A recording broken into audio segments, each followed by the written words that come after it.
Halo, nama gue Satrio. Sebelum kita mulai review hari ini, kita akan baca dulu komentar dari beberapa pembaca soal request mobil. Ada dari Jackie Susanto, Sirion baru tolong direview kalau berkenan. Terus ada lagi dari Dede Darmawan, Om review Sirion facelift dong. Ada lagi tentang Wirazeko, bahas tentang Sirion AT dong. Nah, akhirnya kita bisa mereview Daihatsu Sirion facelift.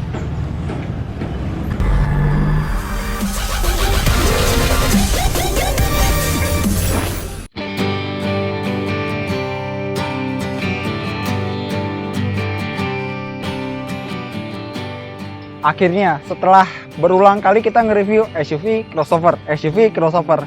Sekarang kita bisa nge-review mobil selain SUV dan crossover, city car. Dan ini adalah Daihatsu Sirion, satu dari dua mobil jualan Daihatsu yang didatangkan secara impor. Satunya lagi adalah Daihatsu Copen. Gue dulu tuh suka lupa, ada city car namanya Daihatsu Sirion. Karena Sirion yang dulu tuh menurut gue sangat biasa, sangat tidak ada apa-apanya. Tapi akhirnya Daihatsu tobat dan bisa bikin Sirion baru menjadi lebih cakep, lebih sporty, dan lebih agresif. Ibaratnya sekarang tuh Daihatsu Sirion tuh Isyana, kalau yang dulu Isyanto. Sekarang kita mau bicarain tampilan depannya dulu, yang merupakan bagian yang sangat-sangat niat pengubahannya. Dia adalah satu dari dua city car di Indonesia yang punya projector headlamp sebagai standar. Satunya lagi adalah Kia Picanto Platinum. Selain headlamp projector, dia juga punya LED positioning lamp di sini. Tapi sebenarnya dia sudah lumayan. Tapi kalau dibandingkan dengan Kia Picanto Platinum, itu yang city car yang harganya lumayan tinggi itu, dia ini nggak seberapa. Karena kalau Picanto Platinum, lampunya udah HID dan punya LED DRL. Ini, bohlamnya masih halogen dan masih menggunakan LED positioning lamp. Tapi itu nggak terlalu masalah karena gue suka bentuk bumpernya. Ini benar-benar sporty, lihat ya. Ini ada garis yang nyambung sampai ke sebelah sana. Detailing yang bagus. Dan ini ada grill dengan motif carbon fiber. Ya jelas lah, ini Sirion, ngapain lu pakai carbon fiber beneran. Tapi untuk sekarang gue apresiasi lah. Dan ada satu fitur yang tidak ada di city car lain seperti Celerio, Splash, Brio, dan lain-lain. Ini adalah sensor parkir bagian depan. Ini adalah satu-satunya fitur yang ada di sebuah city car dengan harga murah. Tapi ini biasanya kalau di mobil lain belum tentu kita dapat seperti ini. Biasanya harus ngebujuk salesnya gitu ya, Mas atau Mbak, kasihlah gitu kan. Kalau ini udah jadi standar, lumayan kan? Terus kita berlanjut ke peleknya.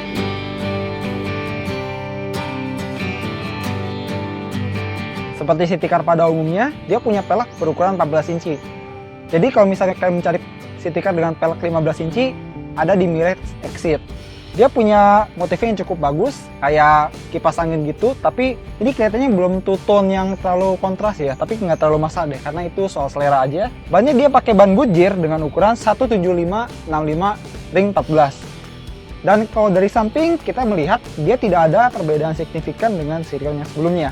Kalaupun ada, paling cuma ini nih, ada talang air atau side visor, side body molding, sama side skirt. Yang baru di Sirion facelift ini adalah kalau misalnya dulu kita terus harus ngelipat spionnya secara manual, sekarang kita bisa ngelipatnya secara elektrik dari dalam kabin, udah ada tombolnya. Terus apa lagi ya, dari samping karena nggak ada perubahan, kita mau lanjut ke bagian belakangnya dulu.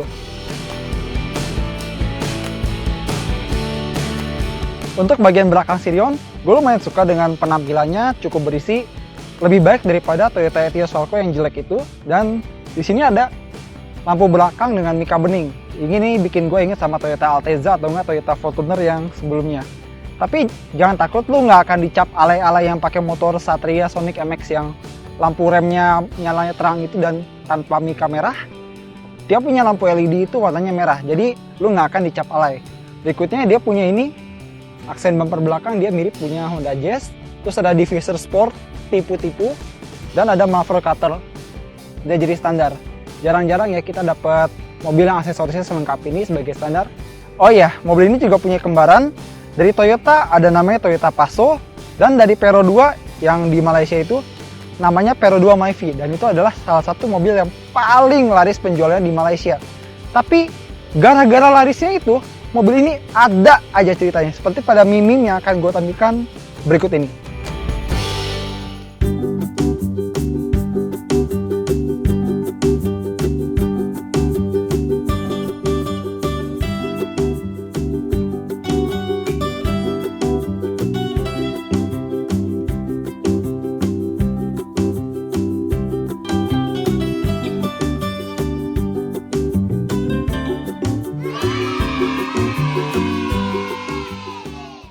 Kalau Hyundai Grand i10 yang kemarin gue review, dia kan pakai sensor parkir jeduk ya.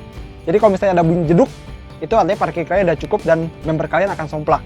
Tapi di sini dia ada sensor parkir, dia bunyinya beep beep beep.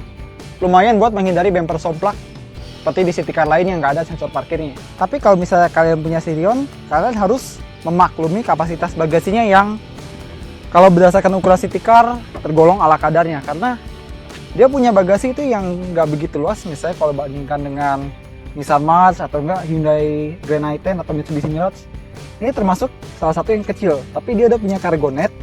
Tapi gue heran, kalau city car biasanya punya tali yang dihubungin ke sini gitu ya, biar kalau misalnya pintunya dibuka, ini juga ngangkat. Ini kok enggak? Berapa sih harga tali? Paling pelit amat ya Daihatsu. Tapi ini benar-benar salah satu bagasi yang kurang lega. Harusnya bisa dibuat lebih lega mengingat ini city car. Dan kalau misalnya kalian pengen tahu ban serepnya kayak gimana, ini nih ada di sini. Thank you. Ini ban macam apa ini? Jadi ini ban serepnya kalian nggak bisa pakai ban ini untuk terus-terusan karena ini sifatnya cuma temporer. Paling nggak kalau mau aman harus maksimal 40 km/jam kalau mau jalan pakai ban kayak ginian. Gue sebenarnya ngeri ya, gue lebih prefer ban serep yang full size. Pelek kalian nggak apa-apa deh, yang penting full size jadi agak aman kalau misalnya dipakai buat waktu yang lama. Balikin dulu. Nah di sini tempat penyimpanannya ada dongkrak, ada ini ya segitiga pengaman, kita tutup lagi. Masukin dulu.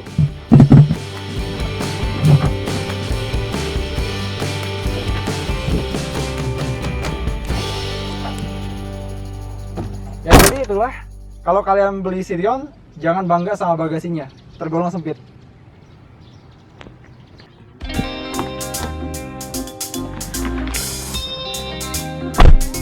Interior Sirion sendiri sebenarnya desainnya bagus, tapi bukan yang terlalu bagus.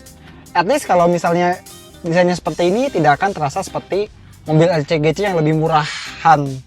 Tapi meskipun begitu materialnya tetap aja sih plastik di mana-mana, bahkan sampai ke door trim.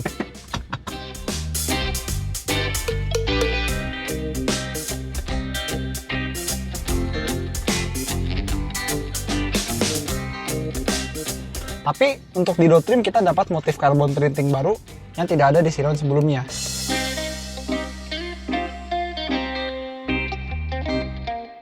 Dan setirnya, gue bersyukur akhirnya setir Xenia yang jelek itu udah diganti dengan setir yang lebih bagus, sudah dilapis dengan bahan kulit dan ada steering switch control di sebelah sini. Tapi gue agak menyayangkan kenapa pengaturan tilt dan steering ini terlalu sedikit.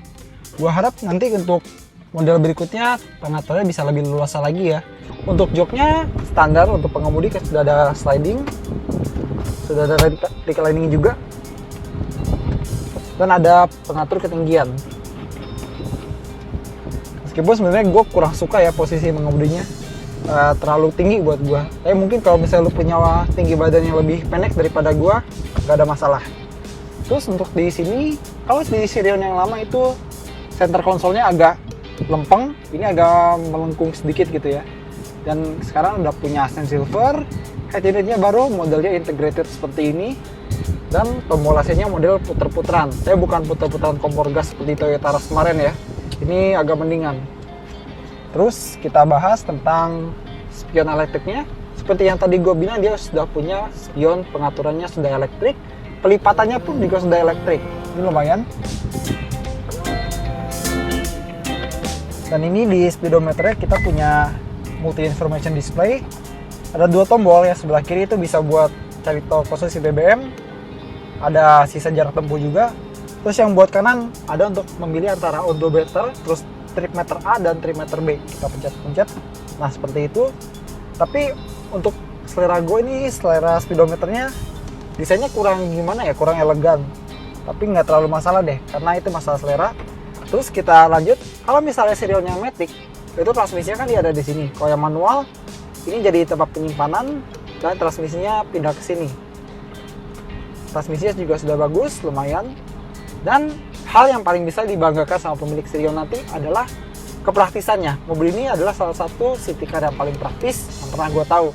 Soalnya glow box-nya mungkin nggak lega-lega amat, tapi lumayan.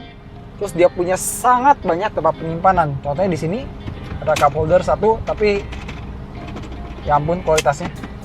Di sini ada tempat koin, kantong di door trim, cup holder di sini satu, dua, buat naruh koin, buat naruh kartu-kartu, buat naruh receh, center console yang luasnya ala kadarnya, gantungan, dan ada kantong lagi di belakang. Sekarang head unit Daihatsu Sirion, dia punyanya model integrated. Menurut gue ini sudah sangat mewah, sangat pas, tidak terkesan murahan seperti head unit aftermarket di mobil lain. Tapi untuk fitur, dia juga lumayan sebenarnya karena dia punya Bluetooth, punya MPT, CD, aux, dan USB bisa dibaca. Tapi karena dia punya 4 speaker, jangan terlalu berharap kualitas suaranya superior. Gue contohin sekarang.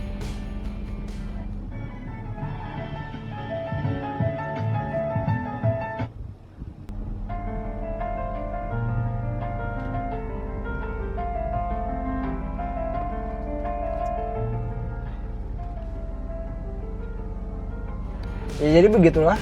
Karena speakernya cuma 4 dan audionya tidak terlalu bagus-bagus amat, kualitas suaranya standar, nggak jelek, tapi juga nggak bisa dibilang bagus. Tapi menurut pemilik Sirion ini, ada masalah pada head unitnya.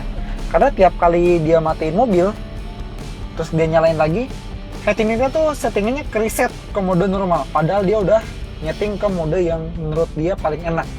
Ini menurut gue harus diperhatikan sama Daihatsu karena banyak orang yang mengeluhkan ini, terutama di komunitas Sirion.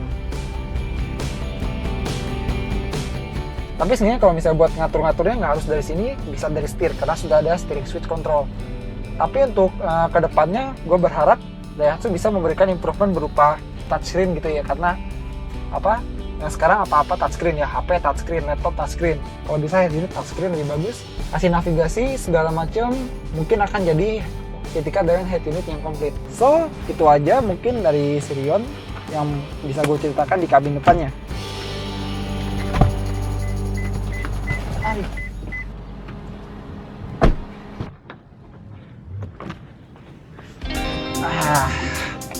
Akhirnya di bangku baris kedua Daihatsu Sirion. Dan kalau misalnya kalian beli mobil ini buat jalan-jalan rame-rame sama teman-teman, sama keluarga, sama pacar, sama mantan, selingkuhan, gebetan, siapapun itu, ini adalah mobil yang cocok karena gue punya headroom di sini yang masih cukup luas. Mengingat tinggi gue 178 cm. Ini posisi mengemudi gue tadi, dan legroomnya juga lumayan, masih ada sedikit. Tapi kalau misalnya kita setel bangku depannya paling mundur, orang seperti gue nggak akan mendapatkan legroom lagi. Harapannya aja nggak ada orang egois yang duduk di depan. Tapi di belakang ini gue suka karena dia punya fungsi yang belum tentu Citycar lain pikirin. Contohnya dia pengaitnya. Jarang banget Citycar ada yang beginian. Di kiri dan di kanan juga ada. Dan di dekat kursi penumpang, di sini ada cantelan juga. Ini bisa maksimal 3 kg. Jadi bisa gantungin kantong plastik, kantong kresek, belanjaan, tapi nggak bisa gantungin mantan atau gebetan di sini. Terus kita lihat lagi, sebenarnya kalau misalnya ini nggak ada sarung joknya, bakal kelihatan kalau misalnya di sini tuh dia punya kantong jok yang ada resettingnya. Tapi resetting itu cuma ada di sebelah kiri, di sebelah kanannya nggak ada. Gue sendiri cukup puas dengan Sirion ini karena dia punya sabuk pengaman 3 titik di jok belakang, juga punya jok Isofix, tapi sangat disayangkan dia tidak punya headrest yang full size seperti Hyundai Grand i10 misalnya. Itu agak gimana ya, selain kurang nyaman buat nyenderin kepala, ini aduh pegel leher gua, gak nyaman buat nyenderin kepala dan juga kurang aman kalau misalnya ada yang nyundul dari belakang. Dan kalau misalnya kalian pengen ngelipat bangku belakangnya biar punya bagasi yang luas, pelipatnya tidak begitu praktis karena kalau misalnya Mirage atau Grand i10 kemarin kan tinggal sekali jadi udah. Kalau misalnya Sirion harus 2 step. Pertama, kita turunin yang ini, baru yang ini kita turunin juga. Jadi stepnya agak banyak, tapi hasilnya kita bisa dapat ruang bagasi yang tergolong rata lantai dan dapat bagasi yang luas, meskipun kapasitas bagasi standar tadi adalah termasuk yang terkecil di antara Citycar lain. Tapi ada keanehan yang gue temukan di Sirion ini, karena ada yang bilang dia punya 7 cup holder, tapi kenyataannya gue cuma temuin 5. Itu di depan tadi ya, yang udah gue tunjukin semuanya. Dan di buku manual ini Dia ngakunya punya cup holder di belakang rem tangan. Tapi di sini kok gue cek nggak ada ya. Sama ini, dia kan ini city car ya. Gue berharap dia bisa memberikan lantai yang rata. Jadi nggak usah ada tonjolannya di sini, biar orang yang duduk di tengah itu nggak harus punya gap antara paha dan jok. Itu tadi kabin belakangnya. Bagasi juga udah kita bahas. Sekarang kita mau lihat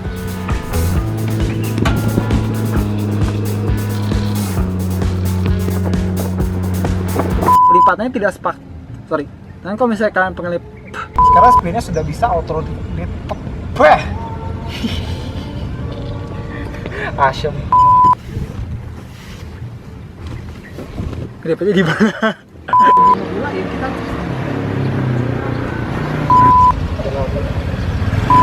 Cut dulu Kang. Sirion Falco ya, sorry.